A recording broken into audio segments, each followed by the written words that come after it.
आखिरकार महविश अपना बदला लेने में कामयाब हो गई। महविश जो कि पहले पहल जैन से मोहब्बत करती थी, लेकिन अब वो जैन से मोहब्बत नहीं करती। जैन को उसने अपनी जिद बना लिया है। इसीलिए तो महविश अपनी शादी के दिन ऐसा तमाशा करती है जिसके बाद सारे ही लोग हक्का बक्का रह जाते हैं कि शादी वाले दिन ही दुल्हन ऐसा कैसे कर सकती है। महविश सबके सामने चीख चीख कर कहती है कि ये मानूर कभी मेरा घर बसने नहीं देगी, मैं जैन से शादी नहीं करूंगी, जैन कभी मेरा हो ही नहीं सकता। इसके साथ निकाह करने के बाद भी मुझे ना जैन की मोहब्बत मिलेगी और ना ही उसके साथ फायदा हासिल होगा। मैं जैन के साथ शादी करके अपनी जिंदगी बर्बाद नहीं करूंगी। जैन पहले भी कई दफा मुझे रिश्ते से इनकार कर चुका था, लेकिन मैं हमेशा खामोश रही और उसकी वजह कोई और नहीं, ये लड़की है महानूर। ये कहते साथ ही वो महानूर की तरफ देखती और कहती है कि इस लड़की की वजह से कभी भी जैन मेरा नहीं हो सकेगा। मैं एक ऐसे रिश्ते की खातिर खुद को कुर्बानी का बकरा नहीं बनाऊंगी जो रिश्ता कभी मेरे लिए अच्छा साबित हो ही नहीं सकता। ये महानूर मेरी दुश्मन है। ये कहते साथ ही वो महानूर की तरफ बढ़ती है। जैन उसे समझाता है कि ऐसा कुछ नहीं है, कोई भी तमाशा करने से पहले सोच लेना कि आज हमारी शादी है।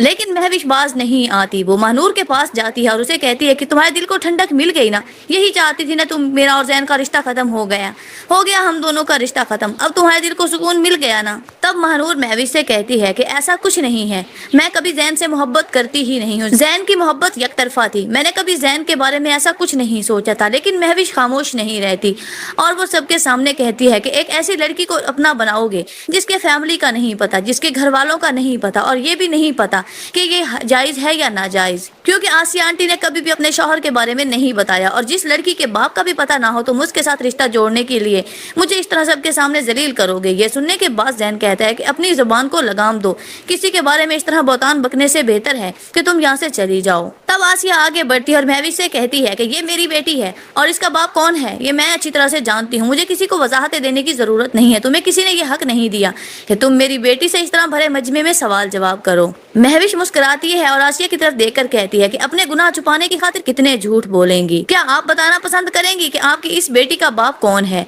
अब आसिया की नजरें झुक जाती हैं। वहां पर खड़ा महविश का बाप जो कि ये सारा तमाशा देख रहा होता है। आज जिंदगी में पहली बार उसे एहसास हुआ कि उसे कितनी बड़ी गलती सरजद हो गई। फिर वो आसिया के चेहरे की तरफ ऐसे देखता है जैसे उसने पहली बार आसिया को देखा हो, लेकिन ये चेहरा उसके लिए अनजान नहीं था। ये वही आसिया है जिसके साथ उसने शादी की थी, जिसके साथ उसने जिंदगी का अच्छा वक्त गुजारा था। लेकिन आज उसकी वजह से आसिया और उसकी बेटी उस मुकाम पर खड़े हैं कि सब लोग आसिया के किरदार पर तोहमत लगा रहे हैं।